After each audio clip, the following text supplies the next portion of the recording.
Hello,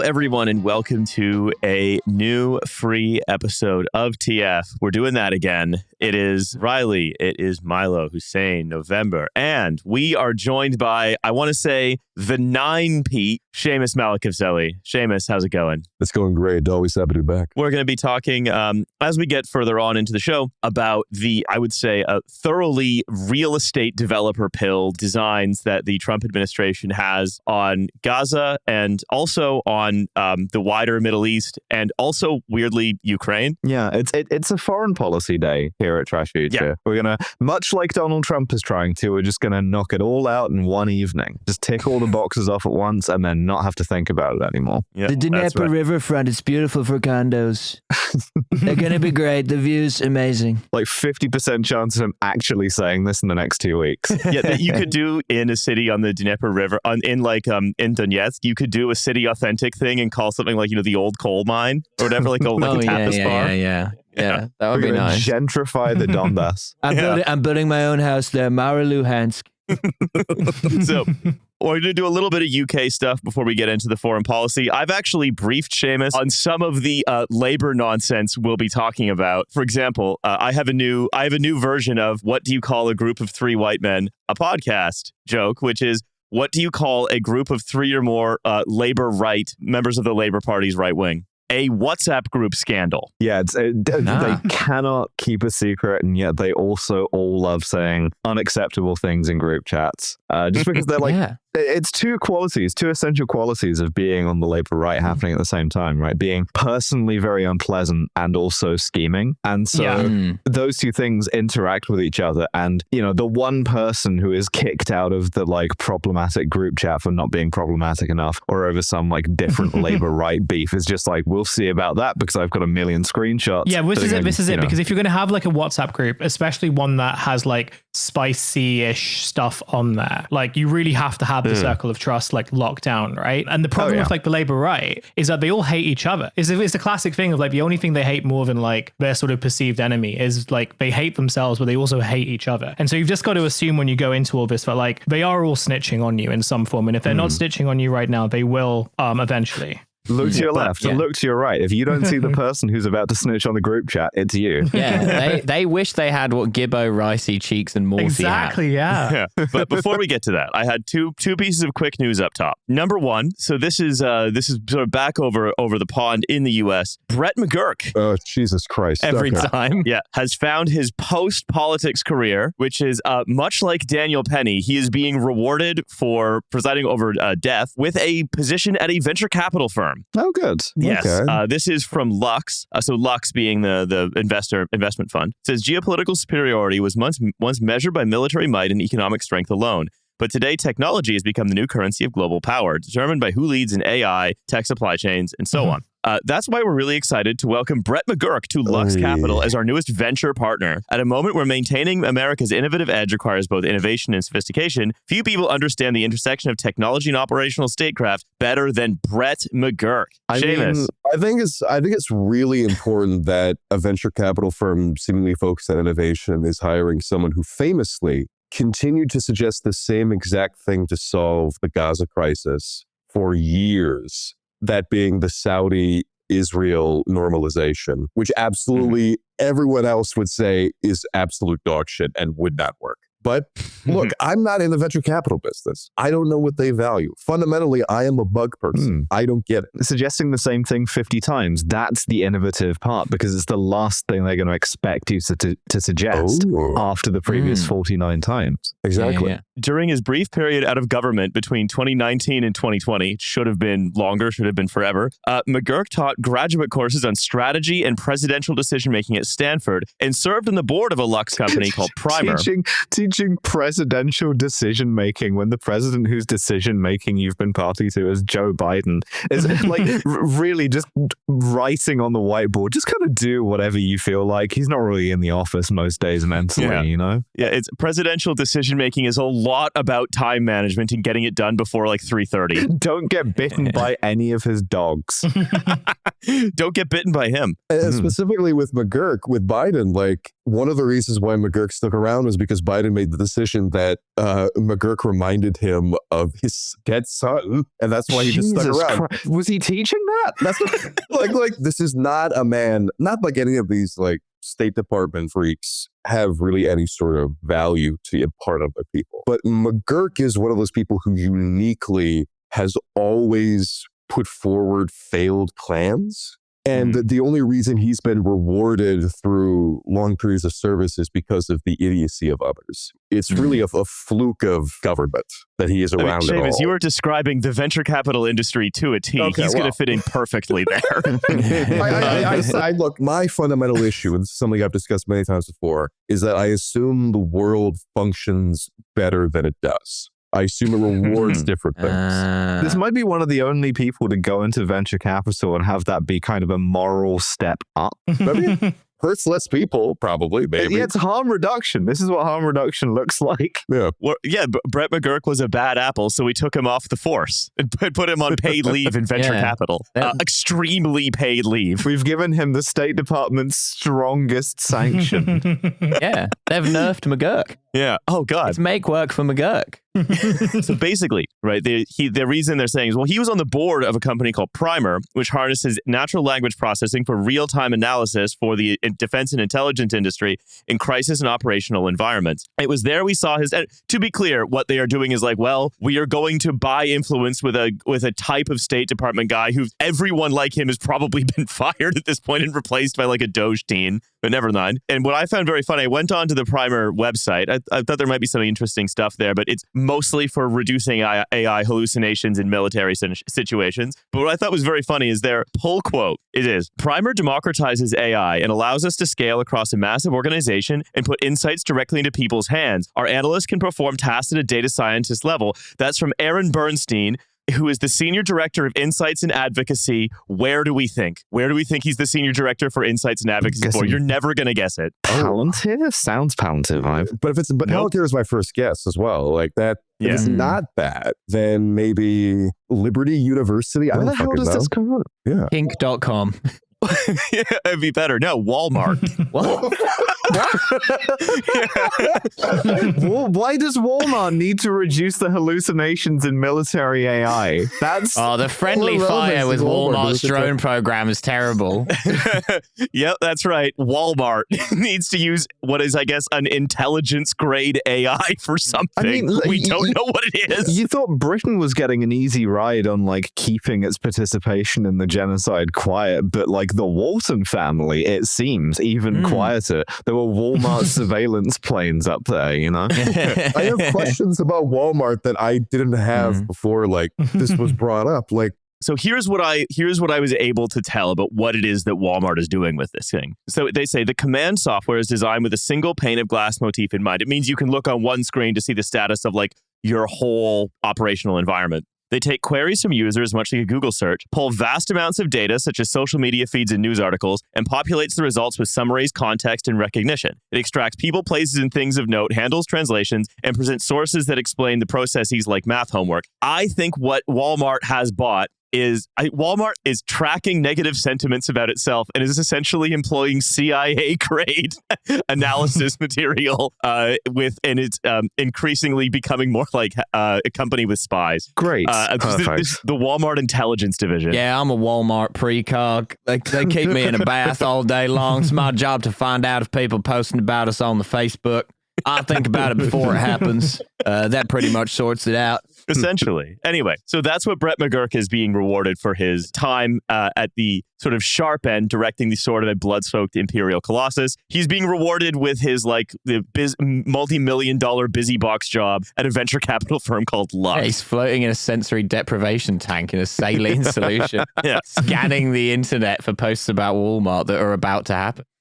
So before we move on as well, I wanted to talk about this Labour WhatsApp group scandal, which, Seamus, when I explained it to you, you told me that maybe Britain should just sink into the sea. Well, I want to be clear. I also think this is about the country I'm currently in. So I'm equal opportunity here. So that's not against suicide by climate change. Yeah. Labour, as we know, Keir Starmer is being party-gated. All of the embarrassing stuff that's happened in the Labour Party for the last 5 years, suddenly journalists are finding it. Not just him, everyone. Rachel Reeves is getting it. Like, I'm waiting for the West Streeting hit pieces to really come in. You know, I mean, he's going to have to do a limited hangout where it's just like West Streeting works too hard, and he can be like, "Oh, the leaks are coming for me too." West Streeting trying to pivot the whatever horrible thing it is into a more turf friendly thing, and be like, "At least I know from the bone structure that the skeletons in my closet are male." It'd be so funny if actually it's not going to happen to West Streeting, because West Streeting is actually the Black Prince. He's like controlling all of this. Like, he's the one who's going to come out on top. He's the puppet master. God, I mean, that's probably not wrong. Oh God, Prime Minister West Streeting. I unfortunately, I think that's likely. Oh no. Did I have my hand on the lathe when I said that? No, look. So this is a WhatsApp group set up by Andrew Gwynn for his Labour faction / employees between 2019 and 2020. The WhatsApp group was called Trigger Me Timbers. That's not. I think I saw that panto. Joke. That's not even a joke. That's just joke adjacent. Yeah, it sounds. It does sort of sound like a sort of like right-wing YouTube channel. Yeah. And to one where Francis Foster is the dame. So we've alluded to this, right? The story has developed enough that I think it's worth mentioning at greater length. So now, basically, like over a dozen councillors have been suspended from the party. 2 MPs have lost the whip. One of the people who've been suspended is Alison Gwynn, the wife of former Health Minister Andrew Gwynn, because all of these people are married to one another. Oliver Ryan, the MP for Burnley, has also had his whip taken away, and so on and so on. And it's like the ongoing party-gating, the creation of scandal about a man utterly without qualities. So all of this, of course, reflects on Starmer, is very weird to see. But of course, the fish rots from the head. So Keir Starmer has to do the honorable thing and resign. Of course, yeah. Any other leader would be 20 points ahead, including, grudgingly, West Streeting. Yeah. But I don't want to pearl clutch about what they've said in the group chat, largely because we knew this entire faction of Labour from the last time this happened. It was largely prevented from being a national scandal, which was, of course, the Ford report. Yeah, it's like hardly news that any of these guys were like very racist about Diane Abbott specifically, you know? Because it's all happened. They were still in this group. They were still in this group being racist about her specifically. It's like so much old news that it's even the same woman that they're talking about. You know, like I say, these are messages from 2019, 2022. Why are they just emerging now? Everyone has now known about this for years. It's a great year for filing cabinets as they're finally being allowed to open. Yeah. Oh, it's a time capsule. Every journalist in the UK operates on a time capsule basis. You know, they get the WhatsApp messages and then they bury them in a little plastic orb in the garden, and they write like 2019 in there, and they put something from 2019, like maybe a screenshot of the Gibbo group chat. You know, maybe something fun like that. Maybe like a really, I don't know what else happened in 2019. The election. Nothing else. Yeah, nothing really of import. And then they screw that together and they bury it in the back garden, and then they just dig it up at a random time, and then they just put whatever's in there in the news, and it's not connected to anything else that's going on. You know what it is? Yeah, it's next to the I want to archive messages for this long setting in WhatsApp is another one that says, after this long, I want these messages to be automatically texted to a BBC journalist. And that defaults to off. You have to go in and change it. But for some reason, this seems to have gone to 5 years time. Yeah. Oh, sorry. I used to clarify the new iOS that defaults to on.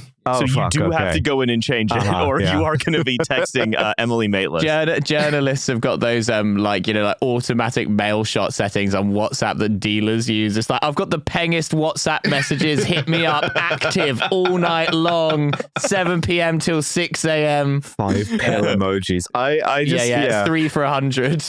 Maitlis getting all of my dumbest WhatsApp messages is quite a fun idea. Just she gets a text at 2 a.m. from a group chat I was in that just says, this Pepsi strong as fuck. You've got me, I'm in. Any case, so we speak about, again, this these group chats that are rife in British politics, because most of it's conducted via WhatsApp group chats, full of, personally loathsome people who, again, we've known are personally loathsome for a long time. Like, so easy for the Walmart intelligence services to hack. Like, there must be like no privacy for any of these people if you're actually looking. Oh, no, that's why they're so easy to honey trap. Like, these guys, like, I'm surprised that more MPs haven't been caught up in like pig butchering scams. Excuse me?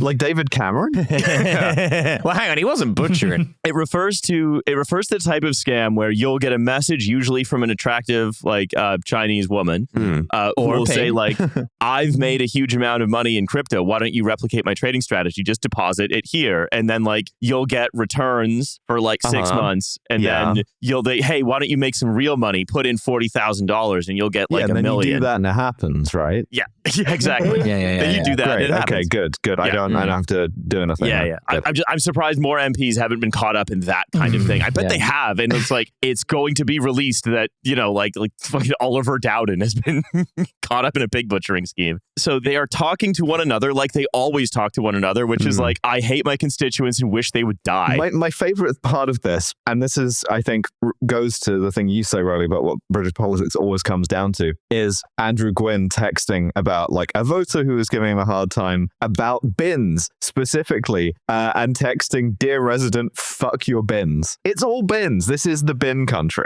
That's all we care about. That's what he's going to go down for. That's the most offensive thing you can say in this country. Fuck your bins? Excuse me, sir. So Gwynn allegedly reposted a tweet in the group about Angela Rayner buying Apple AirPods, which read, "I don't see what the problem is. It's impossible to give a blowjob while wearing wired headphones. Anyone with a similar background to Angela would understand this." I love the party of working people. Yeah. It's just like a bizarre kind of misogynistic fantasy there. I don't even know what they're riffing on there. Is the suggestion that Angela Rayner gives out blowjobs because she's from a working class background? Yes, that literally is the suggestion. It just seems like a leap to me. Like, all morality aside, that just seems like, what are their like just like all working class people, like where they work is sucking dicks? Like that's what they think the red wall is. It's just like, another day down blowjob factory. Yeah. Well, Thank God the dick sucking factory closed down rimming factory. That were the worst job. There were no dignity in that. But the blowjob factory, it's all right. You know, you go down, they provide the mouthwash. It's okay. Also, you can give a blowjob with wired headphones on. Believe in yourself, mate. Give it a go. I know that there's the insult inherent to suggesting that a woman would just give blowjobs all day, but also, like, is that like a hang up? Is there like a hang up that you have that like? Yeah. It would be impossible. Is this something that you have thought about? It's that these guys are the most like kind of psychosexually weird people in the entire country somehow. Yeah. And the group also suggested that they tried to sabotage the launch event for Rebecca Long Bailey's campaign against Keir Starmer for leadership of the party. They bragged about booking tickets under spoof names and shared photos of the event saying it was empty. One member of the group said, "You could only do 3 max at a time, so I had to make up loads of random emails." Another added that they booked 2 seats with disabled access. Gwynn replied, "Lol," and jokingly suggested fake names for the disabled people, such as Ivor Biggin. These are the same people who will say with a straight face will accuse you of student politics. Yeah, absolutely. And the very funny thing is, several months later, in April 2020, when Starmer became leader and the report into anti-Semitism under Corbyn's leadership exposed secretive messages between officials, a la the Ford report, one of the group's members wrote in this WhatsApp group, "I would be decapitated if my WhatsApp was leaked." Well, mate. Wait, what has he been saying about Mohammed bin Salman? No, I'm confused. No one will ever bone saw me, I write on WhatsApp confidently. That's the thing. Keir Starmer is now officially embarrassing. He's officially being deemed as basically unable to run the country. So all of the people who partygate you when you are unable to fix British politics, but all you have to do it with is like a tenner and like a teaspoon. You have failed to reimagine the British state without really changing anything or confronting anyone really in power. You have failed. You are now going to be partygated. Everything that you have done or people associated with you have done that can be made to seem a little bit sort of off or make you seem like you don't have a grip on leadership will now be done. And the next person is going to be put into the big wicker man that we keep at Downing Street, who will then be given the task of reform the British state without like changing anything or confronting anyone in power or reducing the influence of the Treasury, for example. And if you fail, you will also be Partygated in the Wicker Man. To be fair to Keir Starmer, it's absolutely impossible to give a blowjob while being set alight to bring about a good harvest. I have a question that I think I know the answer to, but I'd still like to put it out if I can. What it seems like, I'm just very confused by the fact that, okay, I understand the Labour Party has to go through this constant tearing down of its leadership, believing that maybe there'll be one guy who does Blairism correctly. But also it seems like the Conservative Party is stuck in that same sort of cycle at this point. Yes, correct. With Badenoch. It's the one person who can do Thatcherism correctly. Well, yeah, but both of them are afflicted by memberships that don't seem to supply any sort of inspiring leader in any sort of ideological sense. And I know that they don't have a plan, but like someone has to have a plan to fix this. Yeah. Right? Well, did Brett McGurk have a plan? No. Well, I guess he had one plan. Yeah, he had one plan, but it gets to the point where like, I know that I myself am ideologically opposed to you as a Labour person or as a Conservative person. I feel bad. Almost that you can't figure your way out of this in any sort of way. And then it leaves an opening for someone like Nigel Farage, who has total control over the people that he leads. And he's doing great, it seems like. Yeah. I mean, he's fucking, I saw the poll randomly. I saw the poll that said like he was in the lead in front of Labour Conservatives. That seems incredible.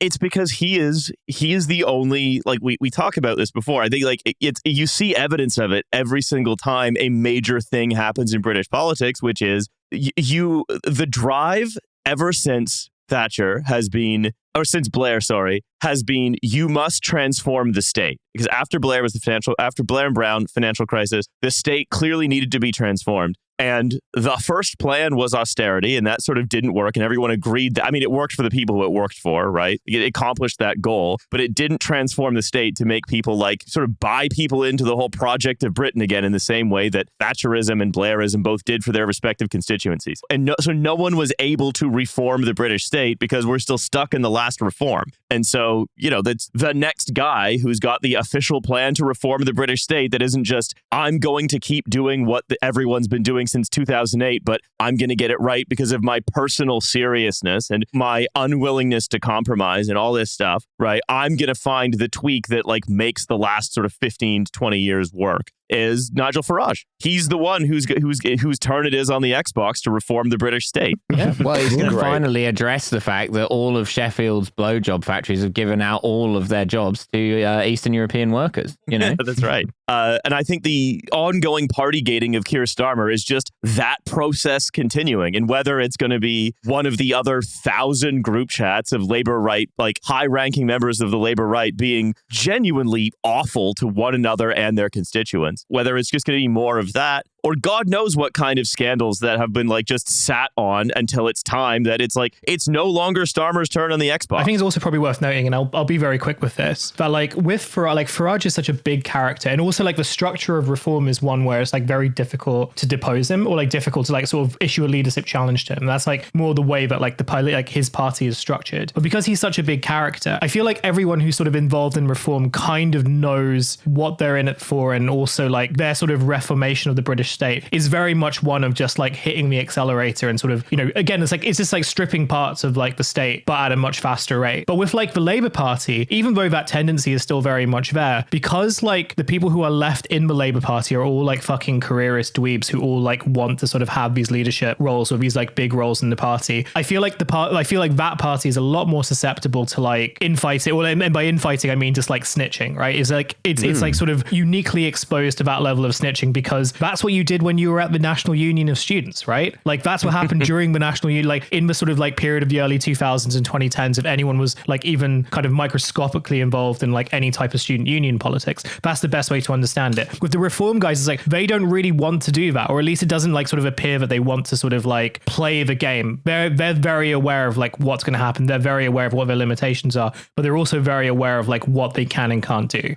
One more thing before we move on of Labour game playing and failure to reform the British state is that Yvette, as just an example, I think of what you're talking about, is Yvette Cooper has decided at the Home Office to start her own Department of Government Efficiency looking at the Home Office. second shadow doge? A shadow doge? But no, there's 4 because like I read somewhere that like the Telegraph have like sort of set up their little doge unit inside the newspaper. Like they've got like 2 people whose job it is to just like be like, this little charity like receives £150 a year and therefore it must be like obliterated. And like the Spectator has its own version of that. You've obviously got like the Brewdog, like Brewdoge. There's like a Substack person who also like has set one up. So there's at least like 5 or 6 versions of Shadow Doge alongside Riley's version of Shadow Doge.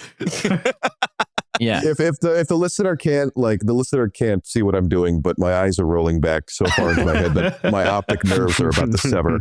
Oh my God. And by the way, all of this is creating justifications for, guess what? More austerity at a time where defense spending is projected to jump so much that departments are looking at 11% spending cuts. I don't think 11%. You guys need nukes. I don't think you guys need nukes. I'm going to be real. I'm not sure if we can be trusted with them. No. This is not a serious country. You do not need Trident. It's not. Yeah, that's a different. That's how we're going to make up the budget deficit. Is you can rent out like a day for like a stag do. You can rent Trident for a day. Like you used to be. You can do that with supercars. You should be able to just like do donuts in the North Sea. We're going to fire Dave out of the torpedo tube. Yeah, be a right laugh.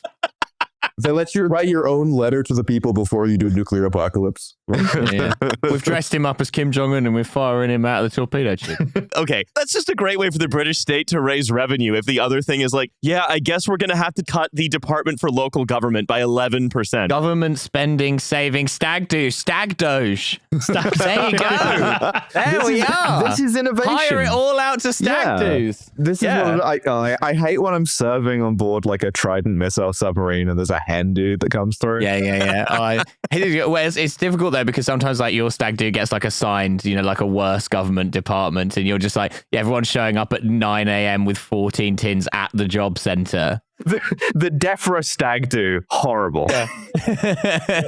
We've got the stag dressed up as a P-45. Yeah, the thing is, it's like everyone knows that the only way to get the Foreign Office is like you have to spend so much money to have the Foreign Office rented out for your stag do, and it's really fun. You get diplomatic immunity for a day. It's awesome.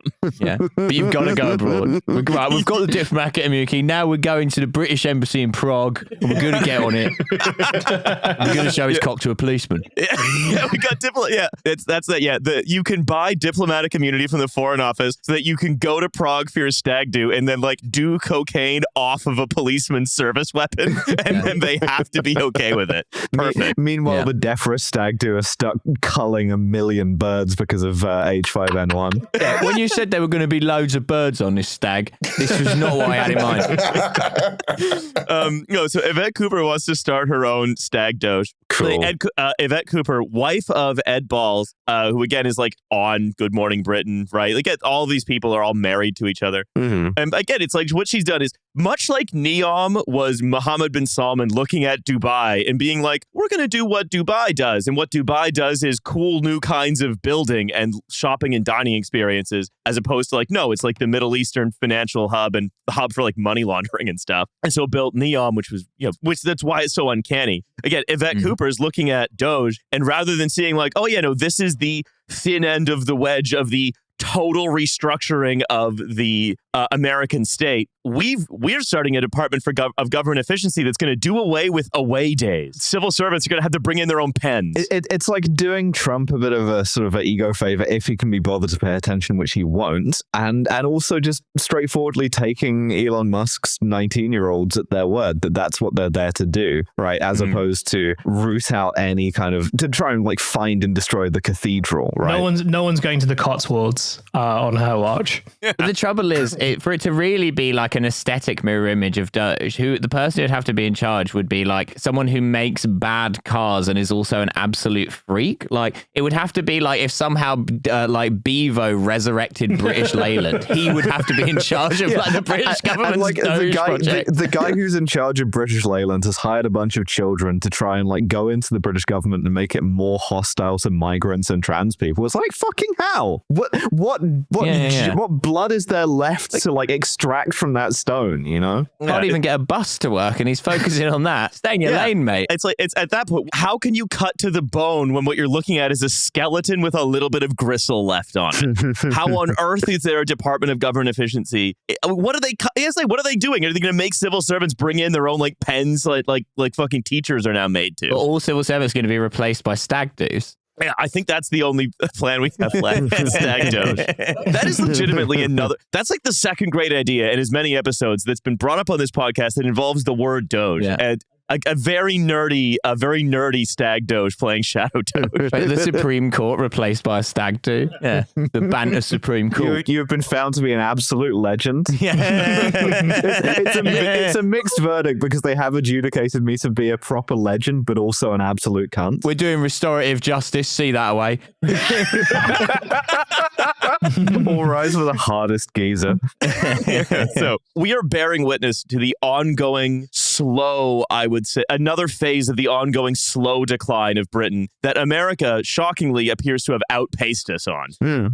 Yet again, Britain coming second. It's because of the American work ethic. You know, they just do more hours in a day. That's right. I want to move on, and I want to talk about what appears to be the coming, or is it actually the coming resolution of at least this phase of hostilities between Israel and Hamas. This is being brokered largely by the change of government in the States. And as we've alluded to at the very beginning, you know, this is Donald Trump's view appears to be a fully real estate pilled vision of the U.S. taking over and administering the Gaza Strip and then handing it to a bunch of mobbed up casino developers to turn it into the Middle East Riviera. Seamus, is that sort of a good summary of what's happening? That's a good summary of what's happening, mostly insofar as there is no, there's a step 1 and then there's a step 3, and then there is no step 2 in, how you would even achieve that. Everybody seems to hate step 1 as well. That's the thing. Step 1 is awful. Step 3 is awful. Step 2 presumably would also be awful. But I hate to hone in on the logistics of a terrifying, brutal, and morally objectionable thing. But the logistics of it, I think, are important in that there are no logistics of it. If Israel, through more than a year, 15 months of the most intense bombing of any territory, I would argue, ever in modern history, dealing out thousands upon thousands of soldiers, making entire towns into death zone. If that alone cannot even expel, if it can't even shake Hamas's rule over Gaza, a place that has been under siege for 20 years before, what is the plan for America to do the same thing? That doesn't make any sense. And also, if you were planning to buy Gaza, as Trump has also suggested, in tandem with just taking it over. I'll repeat what Abdul Malik al-Houthi said when he also tried to answer this question, who would you buy it from? The people of Gaza? The people who just kicking a pallet of travelers' checks out the back of a C-130 and calling it good. Yeah, I also read all the posts from people in Gaza on Twitter being I was planning on leaving in order to pursue my education or pursue medical treatment, but after I heard what Trump said, I'm going to stay here in the rubble. The idea that you would be able to move all of these people and that they would love to go and be ethnically cleansed. It's a myth that's been propagated throughout these past 15 months, but it's sort of amplified into even more absurdity by now. It's not in the realm of any sort of reality. So if it is put into action, it's just going to be more terror with no real end point. Because I want to ask, right? There's a fragile ceasefire that is, right? And this is the day after plan that appears to be being floated, as we've talked about, is this depraved vision of the Las Vegas Strip in Gaza, and that it involves, ethnically cleansing Gaza entirely. And I should say, I hate to interrupt, Riley, but I just want to make it clear to listeners who have heard this plan before. He's being told this by Jared Kushner. And Jared Kushner, his mind is functioning. So he's seeing it from a Zionist perspective in which Gaza would be redeveloped as an Israeli settler paradise. But Trump hears this, internalizes it, but does not actually process it. So he thinks, redevelopment, that means it'll be like a Riviera, like you're saying. Yeah. He gets like the lobe of Trump's brain that's permanently playing the like 60s Ocean's 11 with Frank Sinatra in it is just like Vegas, baby. He's like specifically the sentence he said was that the people of the world could live there. Like he doesn't understand how it functions as like a territory, what its borders are, what its structure is. He just sees it as like, this was an area that was bombed in the ether. Therefore, I can make it into something else. It's even less than a plan. It's just a blank check for an ethnic cleansing. Well, it's less than a plan. What it is a just reactive impulse. It is just... It's just habit, even as just, some land has been cleared. The weather there seems to be nice. Everyone's talking about it. Casinos, hotels. It's interesting as well because it's kind of like we've traded one impossibility for another slightly more vulgar impossibility, it feels like, because the Biden thing was always like, we're going to get buy-in from, the Saudis and from Egypt. And we're going to have a presumably like Muslim-led like peacekeeping force in Gaza. That was never going to fucking happen either. It is as implausible. It's the same sort of like thing of you have someone who wants something. In this case, it's Jared Kushner being like, we're going to turn into more Israel. And it's just being laundered through like the brain of a very old, very stupid and very racist man, sequentially in this case. And it's come out as something that just cannot happen. But there are also like other terrible plans that the Israelis suggested as well that were unworkable, but would have been more palatable potentially to Biden. I mean, there was one in which they suggested that the UAE would take it over, not just peacekeeping force, and that the UAE would redevelop Palestinian education so they wouldn't hate Israel anymore, which I don't know about you guys, but if I'm sitting in the rubble of my civilization and I hear from the teacher at the school that actually Israel is great, I would be not so keen on believing it. But again, I'm not there. I'm not in that. Well, the UAE could build a museum of the future in Gaza, and then people would be like, "Whoa, that's crazy."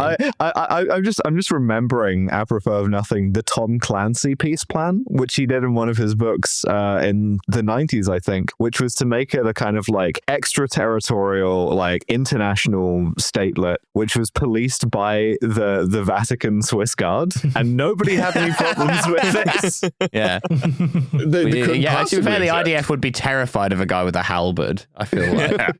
There's like 20 of those guys. Yeah, it's really putting a lot of onus on the Pope. Yeah, because the Pope's not involved. He's a third religion. The guys who have spent over a year sort of like running out of like tunnels and bunkers to like physically place explosives on tanks, looking at a guy in like sort of like bicolor stripy pantaloons and being like, I don't know about this guy. Yeah. Well, Gaza should then have to have like a big gift shop at the Rafah crossing. It takes like an hour to walk through, like different like Pope, like bits of cross, whatever. In a meeting with the King of Jordan, Trump said of Gaza Strip, "We're going to take it, we're going to hold it, and we're going to cherish it." That was such an unusually gentle third adjective. I really wasn't expecting that. Well, because it's real estate. It's real estate. Sensual, like I don't like a sensual Trump. That's really one of my least favorite genres of guy that he is. Trump approaching the Middle East like it's a skittish horse, just like patting it on the flank and going like, shh. What he wants to do, what he's envisioning here is, do you remember that time when he like hugged the American flag? Of course. Right, yeah. But this comes to like the other question, which is the whole sort of day after plan. I remember when we first talked about like when the Israeli genocide began, one of the things that emerged very quickly was they had no plan for the day after. They had no plan other than just kill everybody or expel them. And, this, as silly as the Trump plan, as sort of gaudy and unworkable and crazy sounding as the plan is to turn, the site of some of the worst massacres of the last, of this century, really, into hotels, right? As crazy as that is just the implied Israeli day after plan, being made explicit. That's all that is. Do you remember the settlers doing like presentations where they had like AI renders of like condos on the beach and stuff? Yeah, I mean, they had names set out for the new Israeli settlements they wanted to build, in addition to rebuilding the old ones, like Netzarim and things like that. Like, this is what you're saying. This is what Israeli right-wing politicians, people who have been in the government, like Bezalel Smotrich, like at least until recently, Itamar Ben-Gvir, they were all saying this. They were making it explicit. The past, like, several months especially, like after Assad was overthrown and they went back into Syria, what small veneers still remained over what Israel wanted have really just been like shaved off. And now you have Netanyahu, I mean, just recently saying in a meeting with Marco Rubio that this plan that Trump was saying, this is a great solution, right? Mm-hmm. This is a plan to make sure that Gaza is no longer a threat to Israel. The removal of that threat means that the people themselves have to leave. Yeah, what could be less threatening than a casino?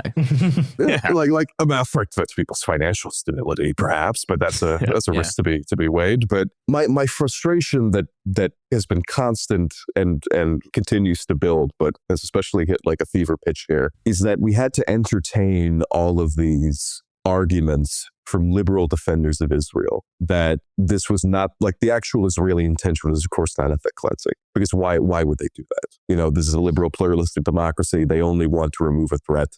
These are the statements of fringe figures. But now, of course, it's absolutely not a fringe. Fringe figures like Benjamin Netanyahu. Yeah. They're like, this is like, he's the guy. And he's not just like, I know you hate Netanyahu. You think that like Benny Gantz would do something different, but Gantz, I'm sure, would be on board with this. Lapid, I'm sure, would be on board with this. Like, this is not a disagreeable opinion to many Israeli politicians. What you talked about the step 2, right, is like step 1, ceasefire, step 2, ?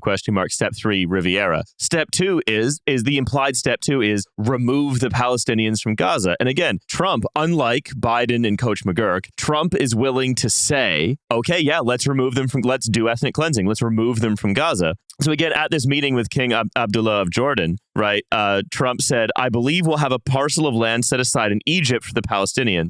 Did not consult Egypt on this, by the way, which is that's going to be a pattern when we talk about Ukraine as well. God, they don't need all those pyramids. We're going to put the Palestinians in one of the pyramids. There's a lot of space. So he said, Abdullah, being a gigantic pussy, just said, let's wait until the Egyptians present their ideas.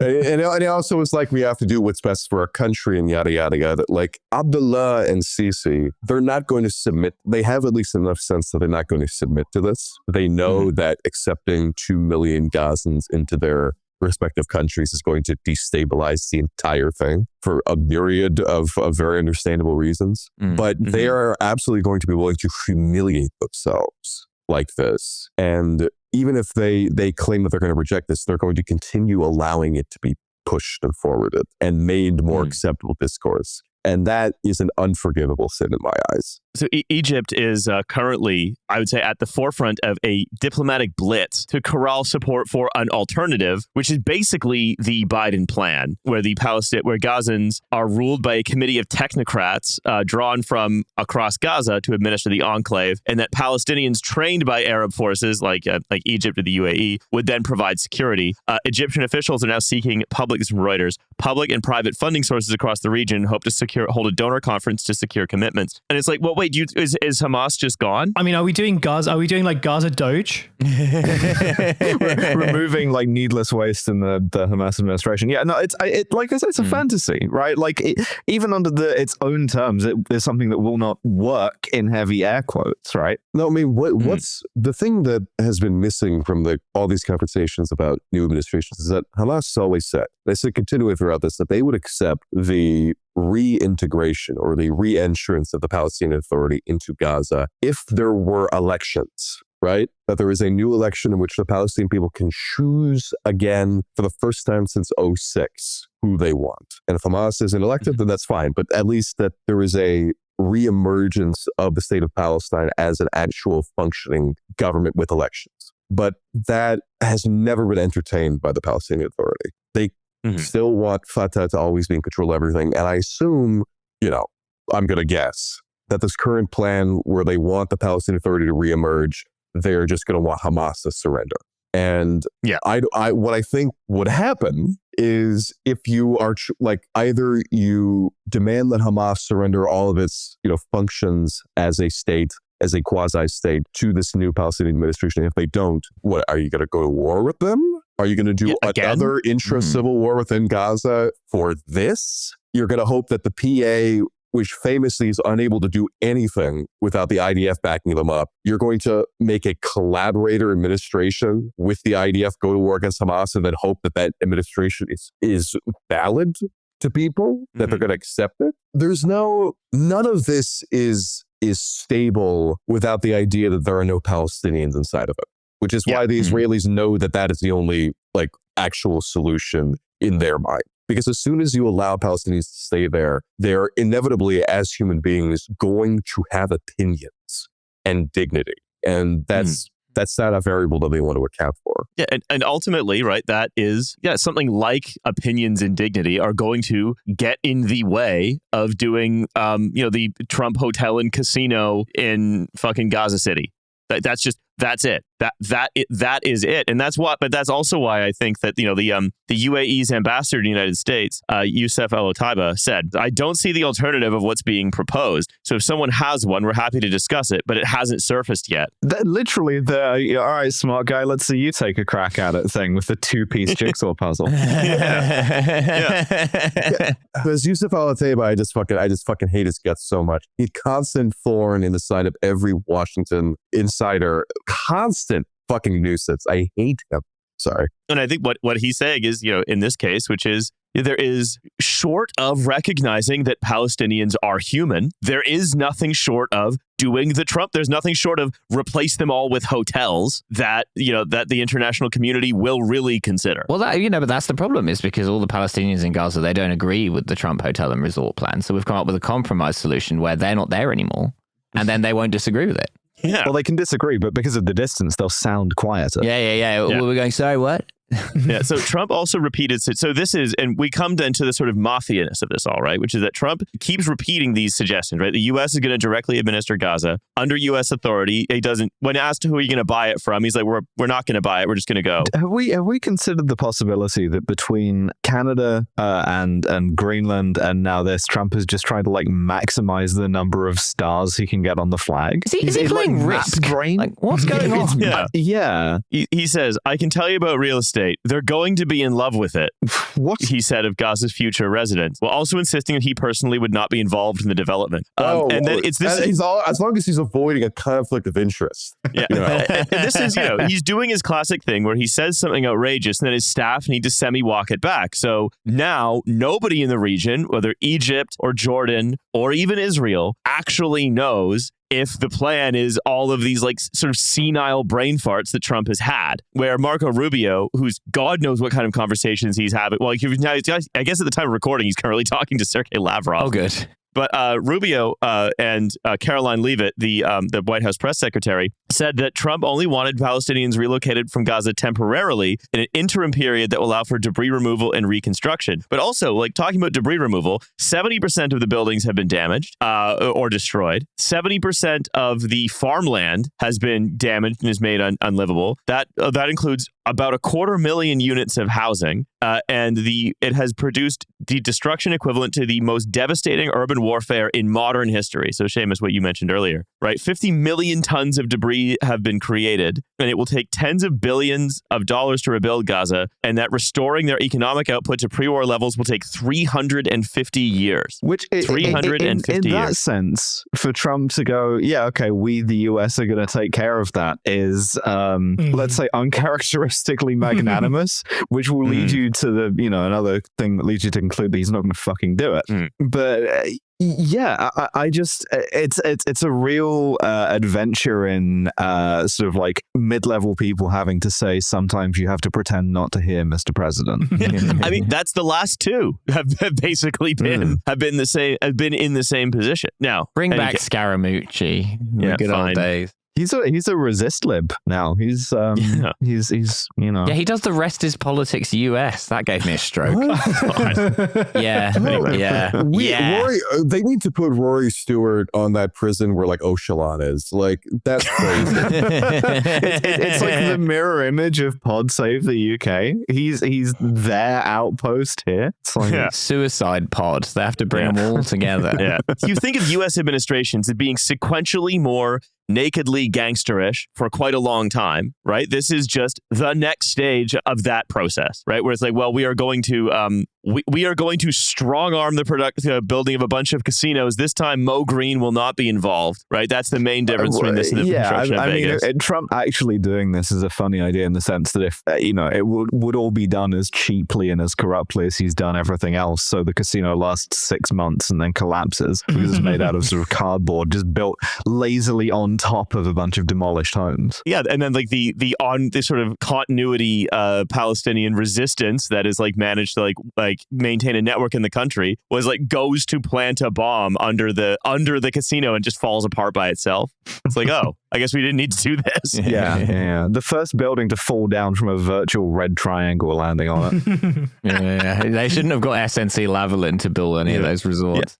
And so ultimately, it's what I think what I want to get to with this before we move on, because I want to talk about Ukraine for a little bit as well, because it's the foreign policy episode, is that the Trump plan has to be, in my view, understood as really not a break with any of the Biden plans at all, because it is exactly as much of a fantasy that relies exclusively on an unrealistic dream of either total compliance of Palestinians or the expulsion of all Palestinians from anywhere close to the Gaza Strip into another country. All of that is just the fantasy that allowed the genocide to continue because they could pretend there was a day after plan. And also, I would say that even if, and people have brought up the fact that, Biden was on board with the idea of lots of Gazans leaving, but he just didn't add on to the grotesquerie of saying, they will build a casino on top of the whole thing. That covered it up. But also, even if you nominally say, even if you just say out loud, like, Jack, we don't want to see any of these guys leave. It's their country. But then you support it. If you give them everything they want, if you give them endless, eternal cover for everything they want to do, all the assassinations they want to do, all the massacres they could ever think of, then are you actually opposing that plan? No. Like you're saying, there's total continuity. There's no change. Really, realistically, there's no change. And you could also look at other sort of foreign policy theaters the U.S. is involved in, and also look at more continuity than you might expect. More change in Ukraine, of course, but more continuity than you might expect, right? Where, the recent Trump overture to Zelensky has been, okay, smart guy, if you want our tanks and bombs and stuff, why don't you just sign over all of Ukraine's mineral wealth in exchange for a hope that we will, continue to send you a large amount of sort of money and resources. This is the deal that's been offered. Yeah. Indulge me while I lib out for 1 second here to say that it's very funny to do that kind of corruption in Ukraine specifically directly after Hunter Biden. So like Biden's personal corruption in Ukraine being like limited to give my dipshit son a job, and then Trump shows up and is like, just sign over like all the titanium and wheat and whatever the fuck is very funny. But it is kind of the same impulse, right? Of like, I'm gonna solve this so that we can say that it's solved, it's done. Gordian knot cut. I was gonna say something like this. Like, I wonder like how much of this is really just like he's a deals guy and he just like wants to say, I got a deal, and like so he's just trying to do so many deals, not out of like any sense of like, I'm sure his acolytes around him like probably have a sort of idea of like what they want to do on a sort of like realpolitik level, a sort of a broader foreign policy level. They want to make their marks in American history, but for him it's just like, I just want to make deals, man. I love deals. And like Donnie Deals has gone and Donnie done another Donnie deal. The problem about being a deals guy is eventually you do get outsmarted by a Turkish ice cream man.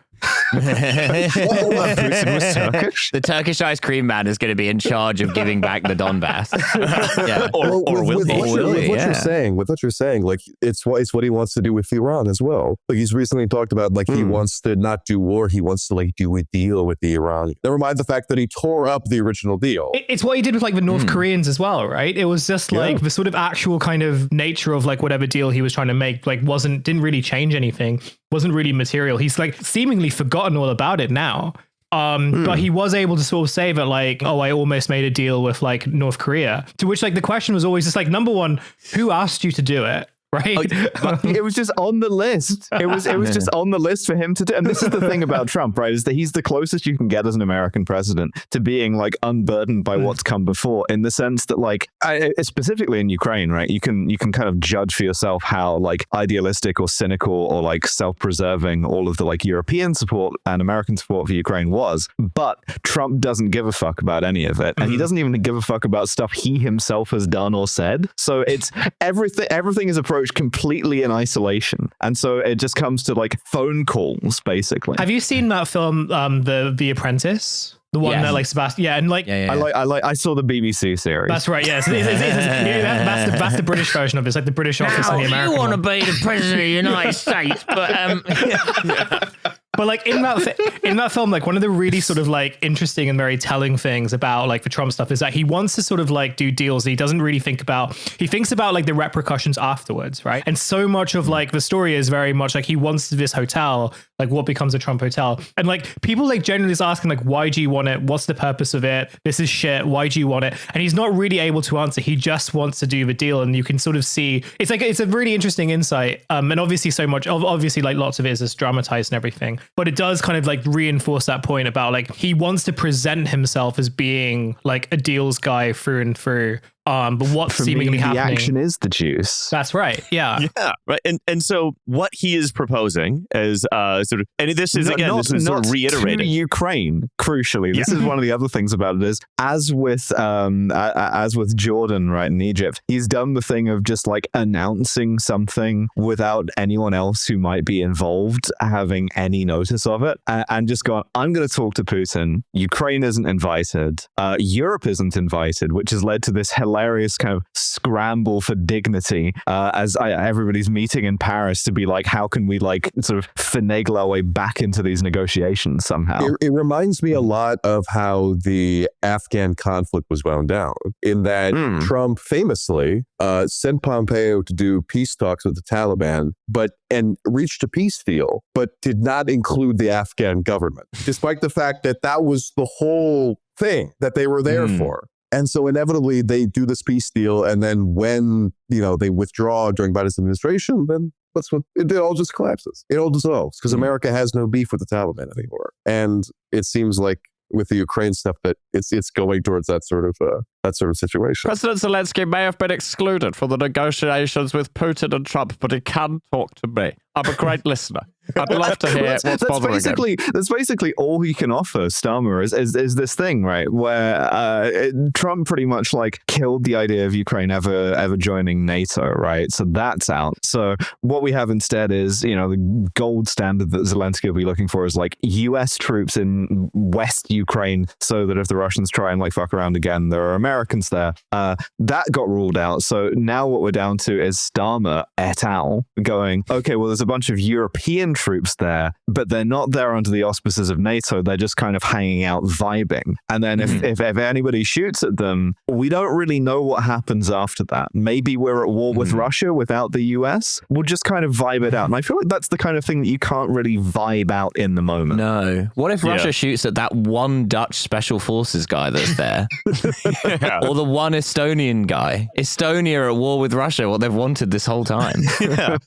I think like what you're looking at is you're looking at a transformation in the global system. I mean, like JD Vance sort of outlined as much of this at his Munich speech. I could talk about that speech for an hour, right? Because it is I think it's one of the most important things of the administration so far. And I think it's a weird mirror image of Putin, right? Because it's all posting, and it's like a guy who has been deeply and insanely radicalized. And it just going to Europe and being like, you guys are all gay, anti-free speech Nazis, which is like the same conclusion, like, and having got that from the group chat that he's in with a bunch of Zoomers, right? Oh, I forgot about that. Oh my God. God, this like so stupid. All of the crispiest memes direct from a Discord server to the Munich Security Conference. where it's like, have you heard about this piece of clickbait? And every sort of like securocrat in that room is like, what the fuck is this guy talking about? Well, in the same way, Putin had like very real geopolitical motives that seem to get entirely elided by seeing Conchita Wurst on Eurovision and being like, Europe's gay now. You got to do it because they're gay. And it's just like, there's some serious brain rot occurring in very, very high places. And I think that bodes very well for Britain to kind of like interpose itself in that conflict and be like, well, we could potentially start a nuclear war here if we do this wrongly. By the way, everyone involved is like dangerously stupid. Yeah, perfect. Yeah. Britain is the straightest country on earth, and it is just the one to be in the middle here. We'll make sure nothing gay happens. I honestly, I do think that like what you are seeing in some ways is the kind of shedding of you in both cases of the sort of the Ukraine realignment and the Gaza plan and stuff. What Trump is doing is he is again not on purpose. He's just doing this because he is unable or unwilling to sort of grasp all of the diplomatic maneuvering. But he is just saying, I'm going to make the implicit explicit. U.S. is going to negotiate with Russia because, of course, Ukraine was a proxy war. Obviously, it was a proxy war. So why don't we just negotiate? Of course, we're going to have to remove everybody from the Gaza Strip because there was no way that like any of these other fantasy plans that everyone had to pretend was real. And because he's not interested in maintaining the kind of soft power based U.S. hegemony that's of the last like 50 years, or sorry, the kind of U.S. hegemony that involved soft power at all, or consensus of the last 50 years. Which, by the way, I'm not passing judgment on that. I'm not like, beans. Oh no, NATO's no longer as much of a going concern, right? More sort of observing the change. Yeah, it's like it's a change that is more unpredictable, which is bad in itself. But that's not to say that NATO is a great thing. No. Yes, exactly. But what he is doing is, because the U.S. hegemony is not going to be mediated through institutions and consensus and pretending that like fucking, I don't know, Germany is as important as the U.S. because they're all just countries on the global stage or whatever, because he is about hierarchy and dominance and all of the things that nice consensus-based institutionalism masks, right? Because he's about all of that.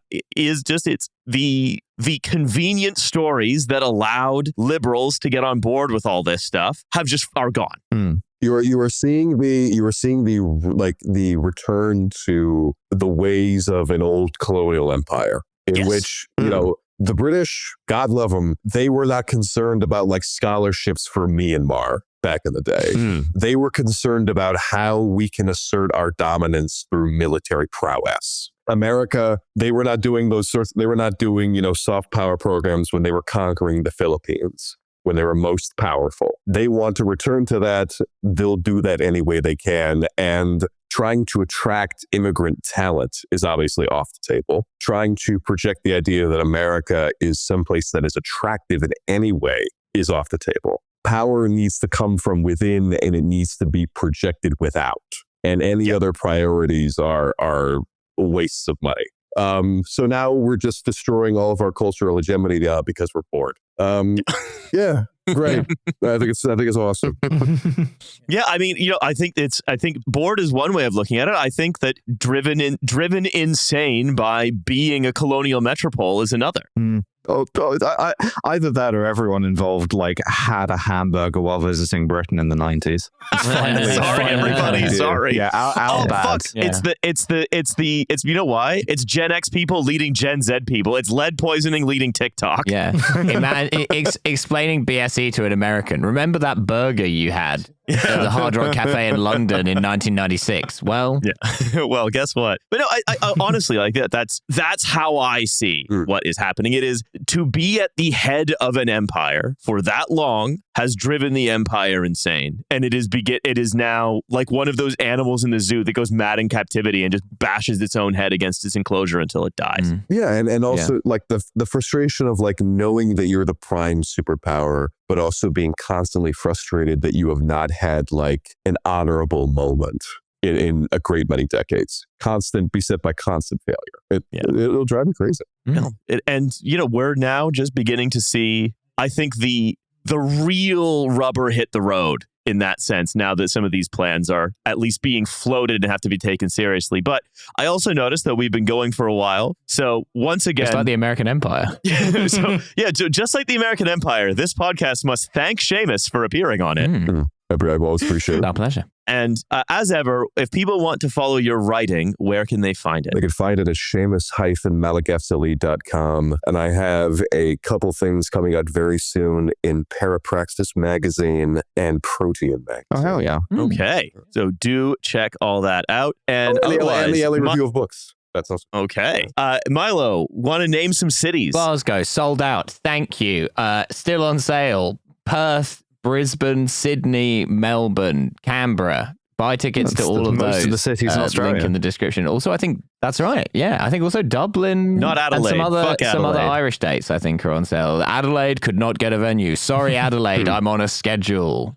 Yeah, that's right. Anyway, thank you very much again for being a subscriber. Don't forget, there's a Patreon. An episode will come out later this week that you can get for $5 American. That's right. Or soon, maybe like renminbi or something, or yuan. Yeah, who knows? That's right. All right. Well, we'll see you there, everybody. Bye. Bye.